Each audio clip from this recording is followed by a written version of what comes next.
Emerick Corsi. I am a president of Forest City Real Estate Services, and I work for Forest City Enterprises in Cleveland, Ohio. Forest City is a very large publicly traded organization on the New York Stock Exchange. We have approximately $11 billion at cost in assets.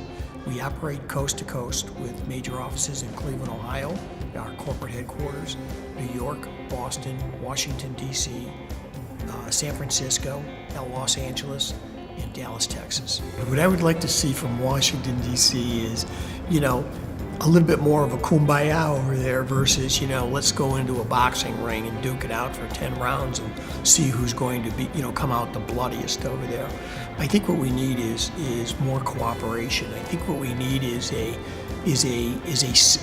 ear that listens and an ear that says, look, we're here for a reason.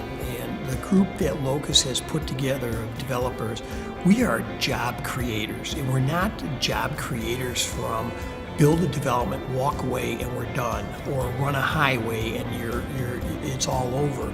What a developer does is create jobs, and those jobs come in several forms. They come in the planning form, they come in the design form, they come in the construction form. So when construction's over, you're saying, okay, well, construction's done, our job growth is over. It's not, it's just beginning. You have retail employment base, you have office space, you have people moving in. You're creating a live-work community. You're creating a continued source of income and a continued source of jobs. I think that's what I want, I want Washington to hear, is that this isn't about, taking money from Washington, D.C. and throwing it around wildly. It's about careful planning and creating jobs in the United States. Most of my favorites are the projects that we have done that are TOD-based, transit-oriented development-based.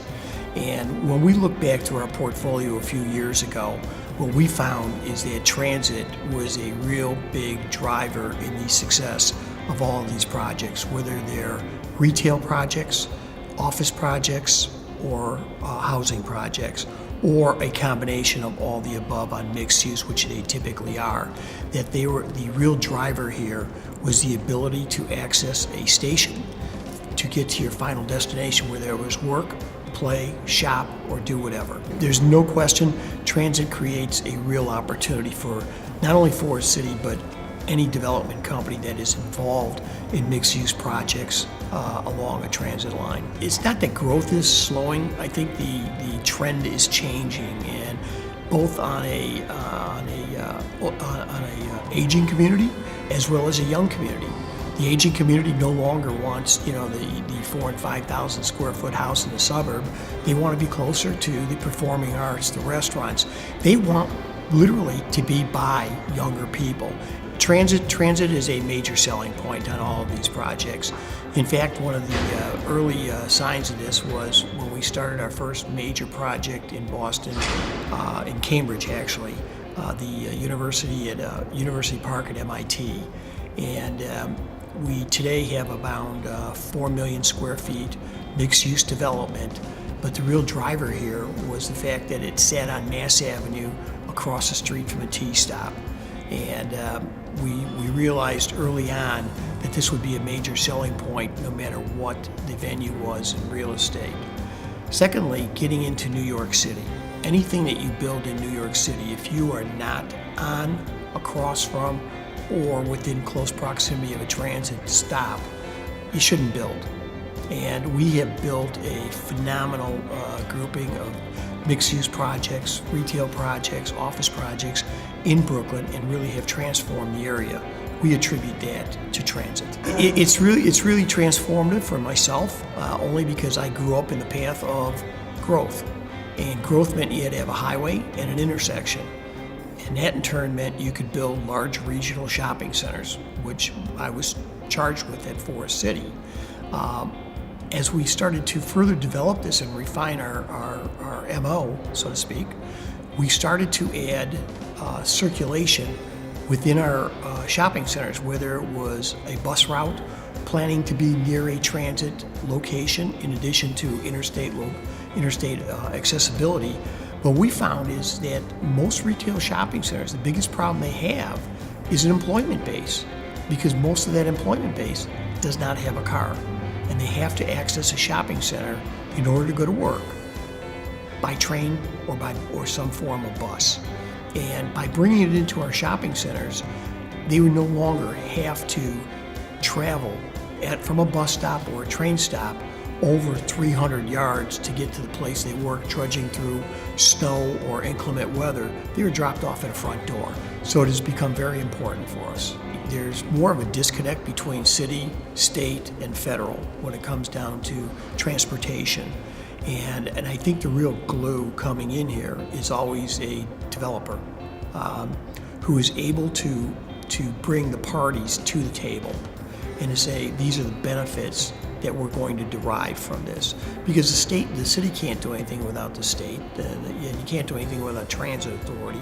And the transit authority is interested basically in two things: track and a platform. After that train leaves, goes to the next track, goes to the next platform, next station. So what you have to do is bring the interest aligned in all of these groups to the table. I have a son that just graduated from college. He wants to live in a large metropolitan area. He moved to Chicago. He sits right on a transit line. Reason? He doesn't want a car. He's a 24-year-old guy, and I said to him, "You don't want a car?"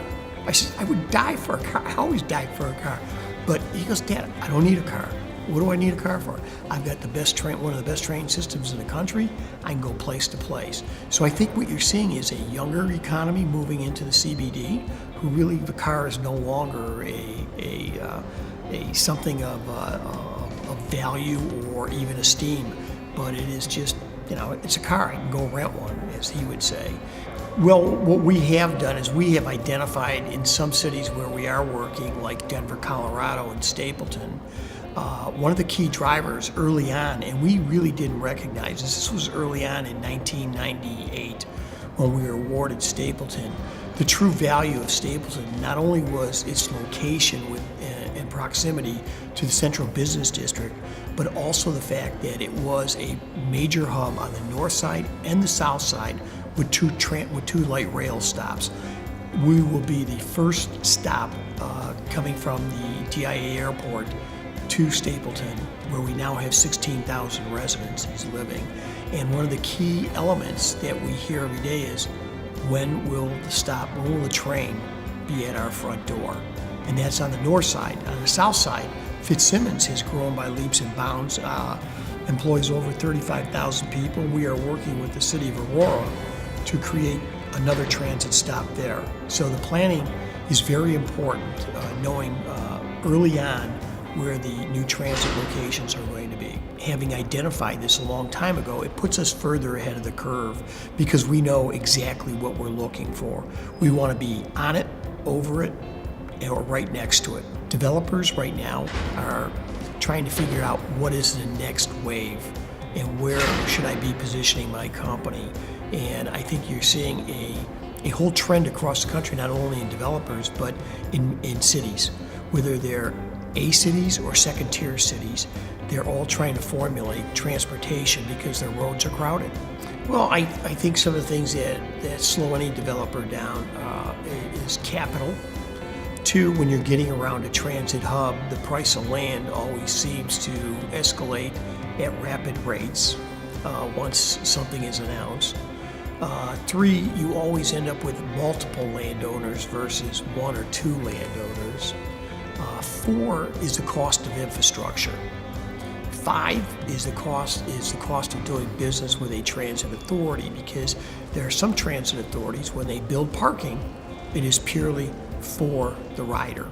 They don't want anybody else. They don't want to share their parking. And I think this is going to be a big mind changer when you go from city to city, authority to authority, is the fact that the reason transit works is because there are shared amenities for everybody.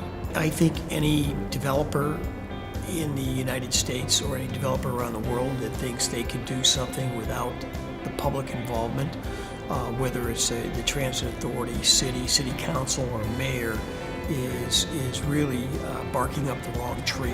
That partnership is extremely important. Understanding the public side as well as your own side is extremely important. You can't do one without the other. We're looking to Congress and the Senate to help us create the tools we need to create long, sustaining job growth in the United States. And in doing that, we're not, I think Locus has put together a very formidable group, a group that reaches across the United States, a group that says we are in the development business and don't look at us as greedy developers, but look at us to work with us as your partner. And we're very transparent in our approach. And if you can help us with the infrastructure and the building or and infrastructure financing and parking debt financing, that will go a long way in terms of creating a job creation, and it'll also go a long way to relieve the hemorrhaging that we now have on the interstate system. And they shouldn't look at this as something that is negative, but a net positive way to grow the United States, a net positive way to save money on one hand and invest it wisely on the other.